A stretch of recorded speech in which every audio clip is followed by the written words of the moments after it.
یا ایھا الذین آمنوا اذکروا اللہ اے ایمان والو اللہ پاک کا بہت زیادہ ذکر کیا کرو وسبحوہ بکرۃ وعشیا اور صبح و شام اس کی تسبیح بیان کیا۔ ذکر کثیر کے حوالے سے ہم نے بارہا مذاکرہ کیا ہے۔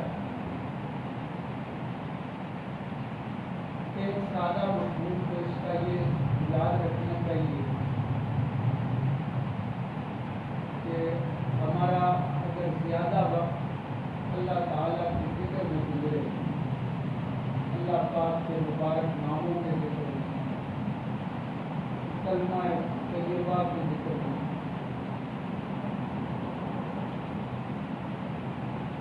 اسم ذات کے ذکر میں یا اسماء صفات کے ذکر میں، اگر زندگی کا زیادہ وقت اس میں گزرتا ہے تو عمومی مطلب ہے یہ ذکر کثیر۔ میری اور آپ کی زندگی میں اگر اوقات کا حساب لگایا جائے تو سب سے زیادہ وقت اللہ پاک کے ذکر میں اگر گزرا ہے تو ذکر کثیر نصیب ہو۔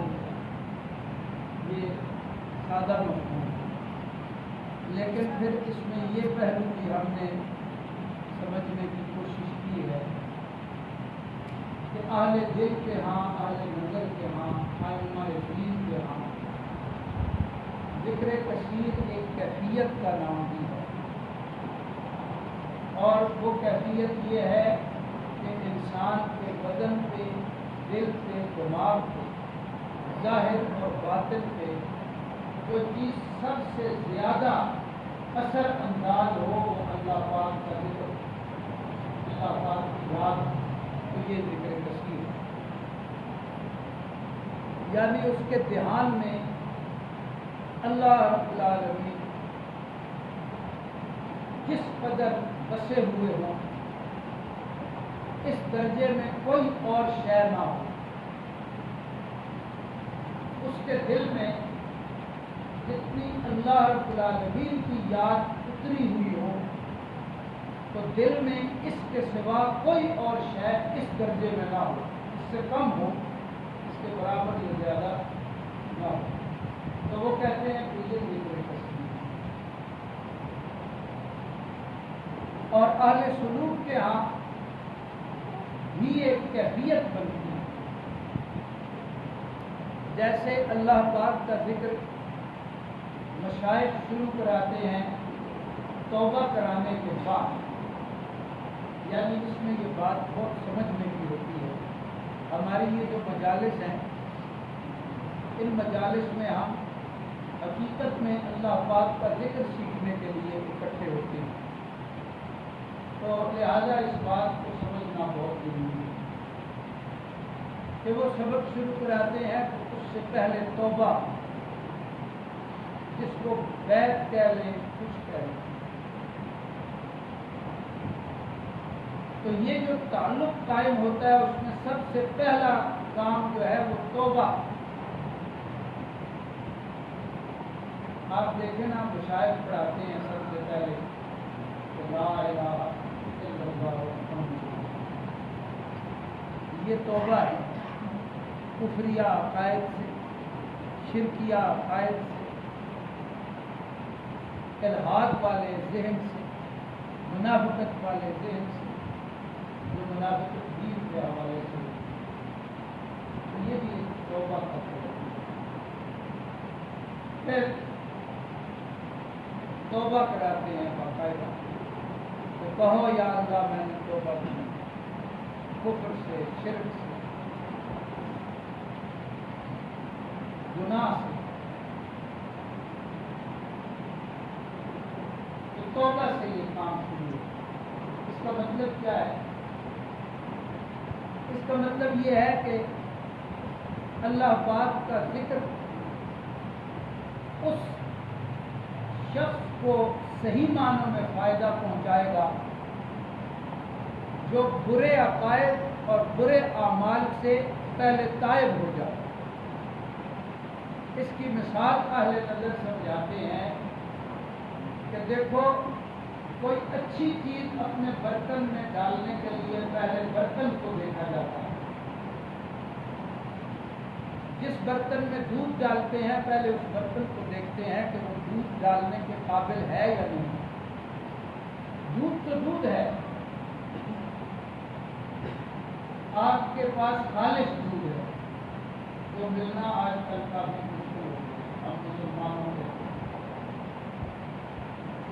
خالص دودھ ہے, برتن میں ڈالنا ہے تو پہلے برتن کو دیکھا جائے. اگر برتن گندا ہے تو نہیں ڈالیں گے. کیوں؟ کہ یہ دودھ پھر دودھ ہی میں ہی رہے گا. یہ دودھ کارآمد شے نفع بخش چیز نہیں ہوگی. اس لیے کہ برتن صاف نہیں. تو پہلے برتن کو صاف کیا جاتا ہے. صاف ستھرے برتن میں پھر ہم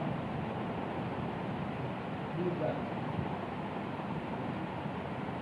اللہ رب العالمین کا ذکر اسی طرح ہے جیسے کوئی بہت قیمتی نعمت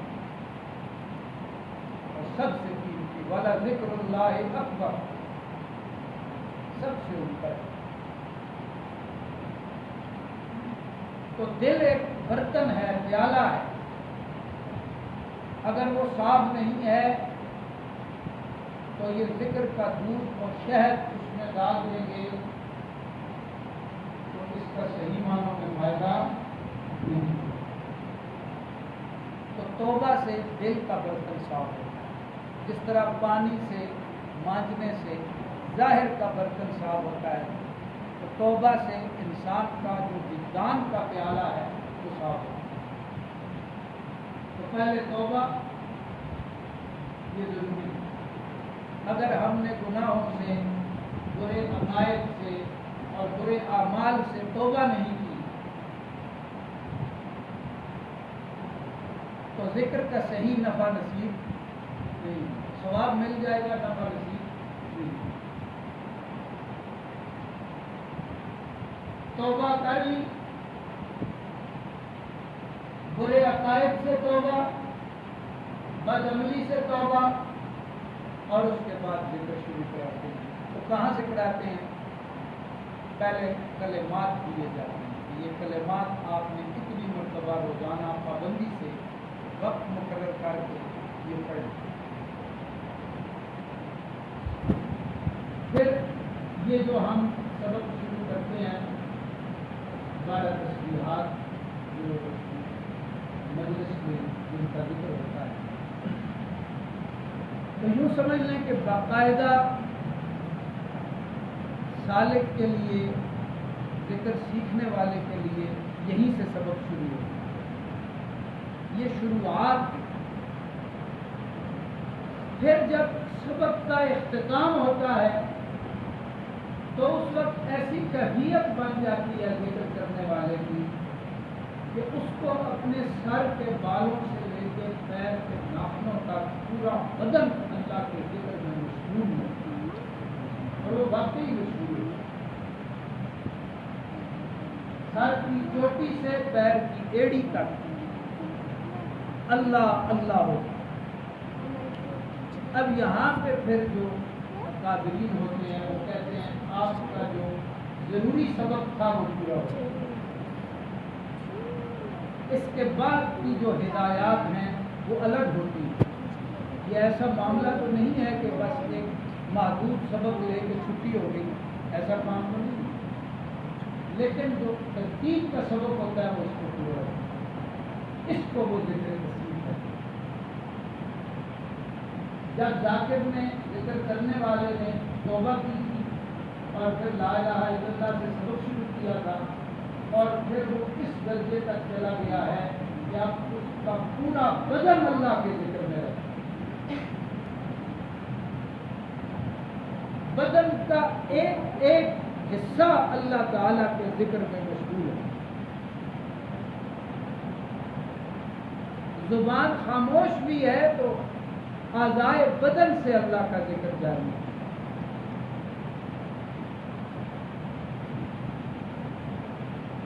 تو یہ کیفیت ہوتی ہے اس کو ذکر کثیر۔ پھر اگلی بات جو یاد رکھنے کی ہے وہ یہ ہے کہ حقیقت میں ذکر کثیر اس کو نصیب ہوتا ہے جو اللہ پاک کے حقوق اور اللہ تعالیٰ کے حقوق کے حقوق میں کوتاہی نہیں برتتا۔ گویا کہ ایک مسلمان کو ذکر کثیر نصیب ہو گیا، اب وہ کیسے سمجھے گا کہ مجھے نصیب ہو گیا؟ صرف یہ ہے کہ اس کے سارے بدن سے اللہ کا ذکر ہو رہا ہے یا کچھ اور بھی اس میں دیکھنا ہے؟ اس میں جو اہل اللہ ہیں وہ فرماتے ہیں اگر میری آمدن میری آمدن کے ذرائع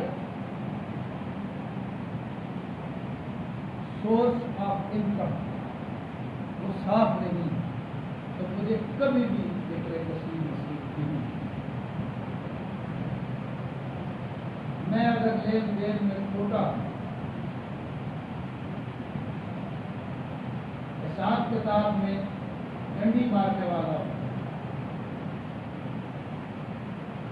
غلط بیانی کر کے دنیا کماتا ہوں، کسی طرح سے بھی جو آمدن کے ذرائع ہیں وہ درست نہیں ہیں تو ذکر کثیر نصیب نہیں ہوگا۔ یہ پہلی بات ہے۔ ملفوظات حکیم الامت میں یہ بات درج ہے کہ حکیم الامت حضرت خانوی رحمۃ اللہ علیہ اپنی مجلس کے احباب سے فرمایا کرتے تھے کہ ہر قسم کے گناہ میں ملوث آدمی مجھ سے تعلق رکھ سکتا ہے، میرے پاس آ سکتا ہے، لیکن جو آمدن کے ذرائع میں کھوٹا ہے، لین دین میں داغدار ہے، اس سے میری یہ درخواست ہے کہ وہ میرے پاس نہ آیا کرے، اسے مجھ سے کوئی فائدہ حاصل نہیں ہوگا۔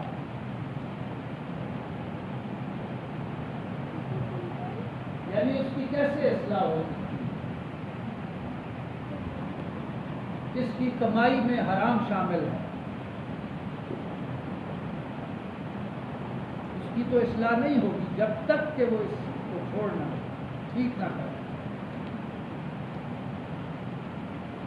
پھر اس کے بعد یہ ہے کہ جس بندے کے ضروری اعمال پورے نہیں ہیں،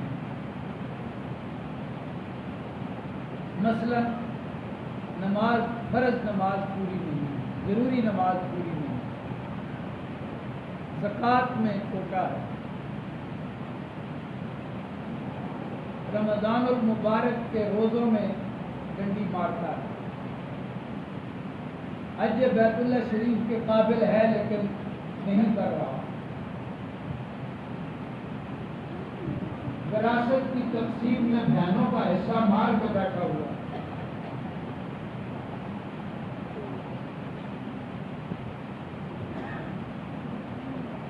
اسی پہ قیاس کر لیں کہ اگر ضروری اعمال جو لازم کیے گئے ہیں وہ پورے نہیں، اس کو سر پٹک پٹک کے زندگی گزار دے، اس کو اللہ تعالیٰ کا حقیقی معنوں میں نفع والا ذکر نصیب نہیں۔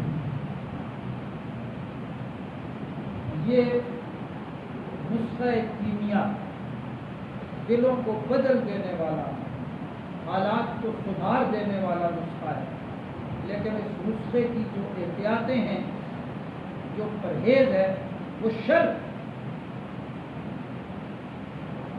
جتنا قیمتی نسخہ ہوتا ہے اس کا پرہیز اتنا ہی زیادہ ضروری ہوتا ہے، اور بد پرہیزی کرنے والے کے بارے میں اطباء کہتے ہیں، انہوں نے لکھا ہے، میڈیکل سائنسز کے بڑے لوگوں نے، طب کے بڑے عسکری لوگوں نے، سواروں میں لکھا ہے کہ نسخے کے ساتھ بد پرہیزی کرنے والے کو زیادہ نقصان ہوا، شیخ الحدیث مولانا محمد زکریا صاحب رحمۃ اللہ علیہ نے فرمایا، لکھا کہ جو بھی ساتھی ذکر شروع کرے تو پھر ذکر کی شرائط کا لحاظ شروع کرنے میں تاخیر کر سکتا ہے، لیکن جب شروع کر چکا ہے اس کے بعد اگر اس کو توڑے گا تو پہلے سے زیادہ نقصان اٹھائے گا۔ نفع بھی بہت بڑا ہے اور بے قدری سے اس کا نقصان بھی زیادہ ہو سکتا ہے، لیکن اللہ پاک کی ذات بڑی کریم ذات ہے۔ ہم لوگ قدم قدم پر خلاف ورزیاں کرتے ہیں، لیکن وہ اپنی رحمت کا دروازہ بند نہیں کرتا، تو اس کی کریمی سے فائدہ اٹھانا چاہیے۔ ترتیب کا لحاظ کر کے پہلے توبہ، پھر اللہ تعالیٰ کا ذکر، اور توبہ میں کیا کیا چیزیں آتی ہیں میں نے عرض کر دی۔ حقوق اللہ کا بھی لحاظ کرے، حقوق العباد کا بھی، اور اہل علم سے پوچھے کہ توبہ صحیح معنوں میں کس طرح ہوتی ہے، میرے ذمے کیا کیا ہے اور اس کو میں کیسے کیسے ادا کر سکتا، اور اس ادائیگی کی کوشش شروع اللہ سے مانگ کے جب شروع کرے گا تو اللہ کے خزانے بہت بڑے، اللہ پاک اپنا تعلق بھی عطا کر دیں گے ذکر کے ساتھ، ذکر کثیر نصیب ہوتا ہے، اور جو اس سے کوتاہیاں ہوئی ہیں، بے عملی ہوئی ہے یا بد عملی ہوئی ہے، تو اس کے ازالے کی توفیق بھی اللہ پاک عطا کر دیتے ہیں۔ یہ ساری دولتیں ترتیب ذکر کے ساتھ ہوئی ہیں، اور ذکر کا حکم مجاہد کو بھی اسی طرح ہے جو جہاد کر رہا ہے، مبلغ ہے اس کو بھی اسی طرح، مدرس ہے اس کو بھی اسی طرح، متعلم ہے اس کو بھی اسی طرح، اگر تاجر ہے اس کو بھی اسی طرح، آجر ہے اس کو بھی اسی طرح، ہر مسلمان کے لیے یہ حکم یکساں ہے۔ اس لیے بتایا یا ایھا الذین آمنوا، سب ایمان والوں اذکروا اللہ، اللہ تعالیٰ کا ذکر بہت کرنا ہے۔ اللہ رب العالمین ہمیں صحیح سمجھ